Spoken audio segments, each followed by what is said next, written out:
بنو امیہ کا سب سے حسین بادشاہ سلیمان بن عبد الملک، سب سے حسین، 42 سال کی عمر، جوانی، اس کی میت کو قبر کے قریب کیا گیا تو ہلنے لگا تو اس کے بیٹوں نے کہا ہمارے ابا زندہ ہیں، وہ سختہ ہو گیا ہے، زندہ ہیں۔ عمر بن عبدالعزیز رضی اللہ رحمت اللہ علیہ فرمانے لگے ارے بھتیجو زندہ نہیں ہے، قبر کا عذاب جلدی شروع ہو گیا ہے، بل عجل اللہ بالعقوبہ، چھپاؤ، جلدی چھپاؤ۔ عمر بن عبدالعزیز جس تخت پر بیٹھے اس پر سلیمان تھا، اس پر ولید تھا، اس پر عبد الملک تھا، ان تینوں نے اپنے من کو راضی کیا، عمر بن عبدالعزیز نے اپنے رب کو راضی کیا۔ جب عمر بن عبدالعزیز کا وقت آیا مرنے کا تو انہوں نے بلایا رجا بن حیوہ سے، فرمایا کہ میں نے عبد الملک بن مروان چاچا بھی تھے، سسر بھی تھے، ان کی بیٹی فاطمہ سے شادی ہوئی تھی، میں نے اس کو قبر میں اتارا، کفن کی گرہ کھول کے دیکھا تو اس کا چہرہ قبلے سے ہٹ چکا تھا، رنگ کالا سیاہ پڑ چکا تھا۔ عبد الملک بن مروان گورا چٹا تھا، یہ جگہ سرخ تھی، کالا۔ پھر میں نے ولید کو قبر میں اتارا، اس کا بیٹا 10 سال حکومت کی، اس نے 21 سال حکومت کی، اس نے 10 سال کی، ولید بن عبد الملک۔ میں نے اس کے کفن کی گرہ کو کھول کے دیکھا تو اس کا رنگ سیاہ ہو چکا تھا اور قبلہ کی طرف سے چہرہ پھر چکا تھا۔ پھر اس سلیمان کا واقعہ تو ابھی سنایا، پھر اس سلیمان کو قبر میں اتارا اور اس کے کفن کی گرہ کو کھول کے دیکھا تو اس کا چہرہ قبلے سے ہٹ چکا تھا۔ اب میں جا رہا ہوں، مجھے دیکھنا۔ پہلے تینوں نے حکومت کی پوجا کی اور عمر بن عبدالعزیز نے اپنے اللہ کی پوجا کی۔ انہوں نے ایک بڑا عجیب خطبہ دیا جب خلیفہ بنے، اے لوگو، بچپن میں شعر و شاعری کا شوق تھا تو میں شاعر بنا، تھوڑا سا اٹھان ہوئی تو علم کا شوق لگا، میں نے علم حاصل کیا، جوان ہوا تو فاطمہ بنت عبد الملک سے عشق ہوا، میں نے اس سے شادی کی، اب اللہ نے مجھے حکومت دے دی ہے، اب تم دیکھو کہ میں اس سے اپنے اللہ کو راضی کروں گا۔ ہمارے حکمران تو ووٹ سے آتے ہیں اور چلے جاتے ہیں 4-5 سال کے بعد، ان کی وراثت میں حکومت آ رہی ہے اور 3 بر اعظم پر حکومت ہے، اور ایسا روب و دبدبہ ہے بنو امیہ کا، کوئی ان کے سامنے سر نہیں اٹھا سکتا۔ 3 بر اعظم میں زکوٰۃ لینے والا کوئی نہ بچا، 3 بر اعظم میں سوال کرنے والا کوئی نہ بچا، 3 بر اعظم میں ظالم کوئی نہ بچا، 3 بر اعظم میں مظلوم کوئی نہ بچا۔ لیکن خود کیسا رہا؟ گھر آئے، فاطمہ بڑے اچھے دن گزرے ہیں، اب امتحان ہے، میں تیرا حق نہیں ادا کر سکوں گا، طلاق لینی ہے میں حاضر ہوں، ساتھ دینا ہے تو میرے اپنے حق معاف کرو، اپنے حق معاف کرو۔ فاطمہ جیسی عورت انسانی تاریخ میں کوئی نہیں آئی، سیاسی لحاظ سے، سیاسی۔ دادا مروان بادشاہ، باپ عبد الملک بادشاہ، بھائی ولید بادشاہ، دوسرا بھائی سلیمان بادشاہ، تیسرا بھائی ہشام بادشاہ، چوتھا بھائی بادشاہ اور اپنا خامند بادشاہ، 7 نسبتوں سے یہ عورت شہزادی ہے۔ کائنات انسانی تاریخ میں اتنی بڑی عورت کوئی نہیں آئی، سیاسی۔ فاطمہ کہنے لگیں عمر، میں نے سکھ کے دن تیرے ساتھ گزارے ہیں، دکھ میں تجھے چھوڑ کے نہیں جاؤں گی، جو میں نے اپنے سارے حق معاف کیے۔ پھر حضرت عمر بن عبدالعزیز کی راتیں اور دن کیسے گزرے؟ مصلے پہ بیٹھتے اور روتے وہیں سو جاتے اور روتے وہیں سے اٹھتے، پر 3 بر اعظم میں ظالم کوئی نہ بچا، مظلوم کوئی نہ بچا، زکوٰۃ لینے والا کوئی نہ بچا، اپنی حکومت کو اللہ کی رضا کے لیے استعمال کیا۔ کیسے استعمال کیا؟ سارے مال فاطمہ کا سارا زیور بیت المال میں ڈال دیا، تنخواہ پہ آ گئے، عید کا موقع آیا، بچوں نے ماں سے کہا ہمیں کپڑے لے کر دو، عید آ رہی ہے، ہر آدمی اپنے بچوں کے لیے کپڑے لے رہا ہے، ہمارے بچے بھی کہہ رہے ہیں کپڑے لیں، جاؤ بھائی لو۔ فاطمہ کے پاس عمر 3 بر اعظم کے بادشاہ کے بچے آ رہے ہیں، ماں جی عید آ رہی، کپڑے تو لے دیں، ابا سے کہیں کہ ابا سے بات کرتی ہوں۔ ابا تشریف لائے، خزانے لبالب بھرے ہوئے ہیں گندم کے ڈھیر کی طرح، کہ امیر المومنین بچے کپڑے مانگ رہے ہیں۔ فاطمہ میرے پاس تو پیسے نہیں، میں کہاں سے کپڑے لے کر دوں، میرے پاس تو پیسے کوئی نہیں۔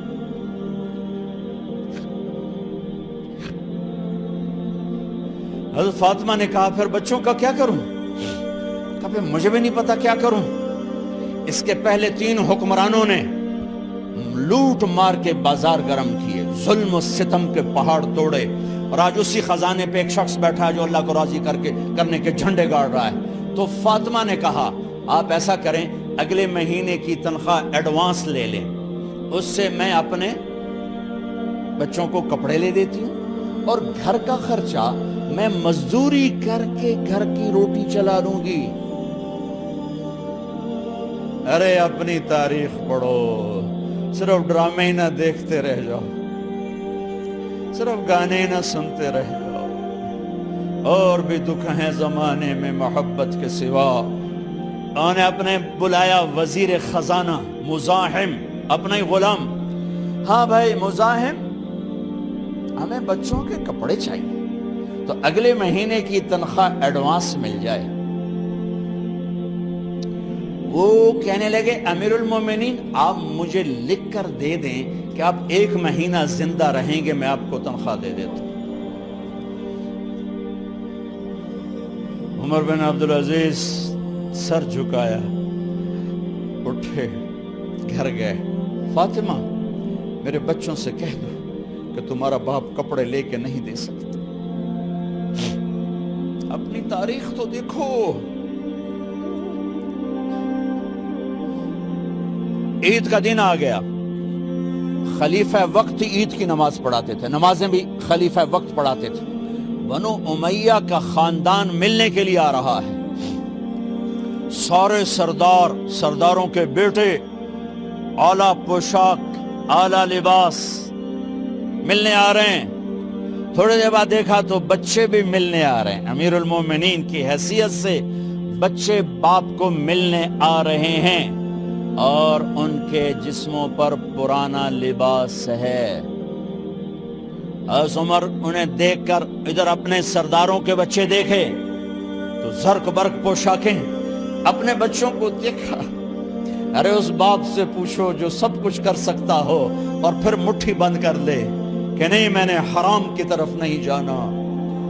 بچوں کو دیکھا تو آنکھیں ڈب ڈبا گئیں، آنکھوں میں آنسو آ گئے۔ فرمایا میرے بچوں آج تمہیں اپنے باپ سے گلہ تو ہوگا کہ آج ہمارے باپ نے کپڑے ہی نہ لے کے دیے۔ ان کے ایک بیٹے ہیں عبد الملک، ان سے بھی 4 ہاتھ آگے تھے، ان سے پہلے ہی فوت ہو گئے تھے۔ کہنے لگے ابا جان آپ کو مبارک ہو، آج ہمارا سر بلند ہے، ہم شرمندہ نہیں ہیں، آپ کو مبارک ہو، آپ نے قومی خزانے میں بددیانتی نہیں کی ہے، ہم شرمندہ نہیں ہیں، انسانوں کو کپڑوں پہ نہیں تولا جاتا۔ آج کا میرا دیس کا مالدار اتنا فقیر ہو گیا ہے، اتنا چھوٹا ہو گیا ہے کہ وہ اپنا تعارف کروانے کے لیے 50 لاکھ کی گھڑی لیتا ہے، 6 لاکھ کا جوتا لیتا ہے۔ آج کی بیگم اتنی چھوٹی ہو گئی ہے کہ اپنے قد کو بڑا کرنے کے لیے وہ 10 لاکھ کا ہینڈ بیگ لیتی ہے کہ دیکھو میرا بیگ 10 لاکھ کا ہے۔ ارے میری بہن تو 10 ٹکے کی بھی نہیں رہی اگر تو نے بیگ سے اپنے آپ کو بڑا بنایا۔ او میرے دوست تو 2 ٹکے کا نہیں ہے اگر تو 10 لاکھ کے جوتے اور 50 لاکھ کی گھڑی سے اگر تو بڑا بننا چاہتا ہے۔ ارے اس دھوکے سے نکلو۔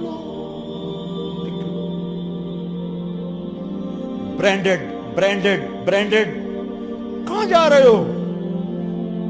جب تم اپنی ذات میں بے قیمت ہو تو رب ذوالجلال کی قسم تمہاری گھڑیاں، تمہارے بیگ، تمہاری گاڑیاں، تمہارے بنگلے تمہاری عزت کو بڑھا نہیں سکتے۔ ابا جان آج ہم خوشی سے بلند ہیں کہ ہمارے باپ نے بددیانتی نہیں کی۔ گھر میں تشریف لائے، کہنے لگے فاطمہ کچھ پیسے ہیں، میرا انگور کھانے کو جی چاہ رہا۔ بس فاطمہ رونے لگی، فرمایا امیر المومنین خزانہ تو بھرا پڑا ہے، 1 درم کا بھی تیرا حق نہیں ہے کہ تو 1 درم لے کے انگور خرید لے۔ تو تڑپ اٹھے، فاطمہ میں جہنم نہیں برداشت کر سکتا۔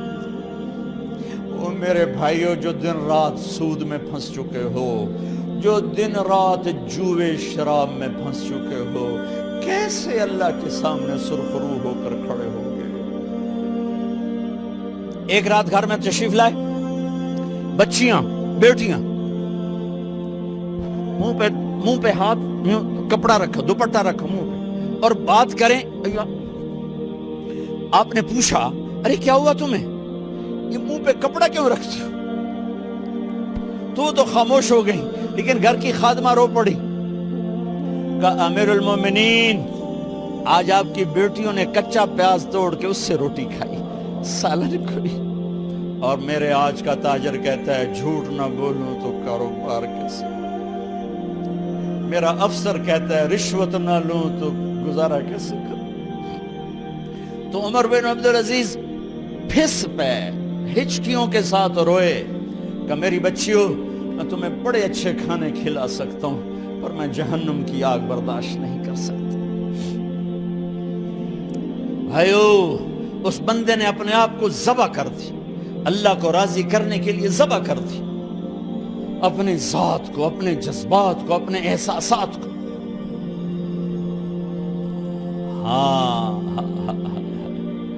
اب اللہ نے صلہ کیا دیا، جب انتقال ہوا ہونے لگا تو بلایا رجا کو، جو میں بات پہلے چھوڑ کے ادھر ان کی تھوڑی سیرت بتائی کہ رجا اب میں مرنے لگا ہوں۔ عبد الملک کالا ہو گیا تھا، ولید کالا ہو گیا تھا، سلیمان کالا ہو گیا تھا۔ یہ کیوں کالے ہوئے تھے؟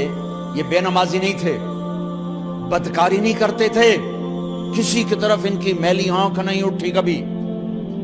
یہ ظالم تھے، ظالم، انسانوں کا خون پیا، مال میں خیانت کی، اس پر اللہ نے چہرے پھیر دیے۔ آج عمر بن عبدالعزیز جا رہا ہے کہ دیکھو میں جا رہا ہوں، مجھے دیکھو میرے ساتھ کیا ہوتا ہے۔ ان کا انتقال ہوا، ان کی میت قبر کے کنارے رکھی گئی، اور اب نیچے اتارنا ہے۔ سلیمان کی میت کو اتارنے لگے تو ہلنے لگا، اور عذاب قبر پہلے شروع ہو گیا۔ عمر کی میت کو جب قبر کے قریب کیا گیا، ایسے ہوا کا جھونکا آیا، ایک پرچہ ایسے لہراتا ہوا یوں آیا، یوں آیا، یوں آیا، اور عمر کے سینے پر گر گیا۔ لوگ کٹھے ہو گئے، پرچے کو کھول کے دیکھا گیا تو اس پہ لکھا تھا بسم اللہ الرحمن الرحیم، براءۃ من اللہ لعمر ابن عبد العزیز من النار۔ یہ پروانہ ہے اللہ کی طرف سے اس کے بندے عمر کے لیے کہ اسے جہنم سے نجات کی خوشخبری سنا دی جائے۔ آہا، مرنا ہو تو یوں مرو، اللہ ایسی موت دے دے۔ کہتے ہیں پھر میں نے ان کو قبر میں اتارا، جب قبر میں اتارا تو کیا دیکھا؟ میں نے کفن کی گرہ کھولی تو چہرہ قبلے کی طرف، اور یوں لگا جیسے 14ویں رات کا چاند قبر میں اتر آیا ہو۔ اور آخری بات کرتا ہوں، میرے بھائیوں بہنوں، اپنے اللہ سے صلح کر لو، اپنے اللہ سے صلح کر لو۔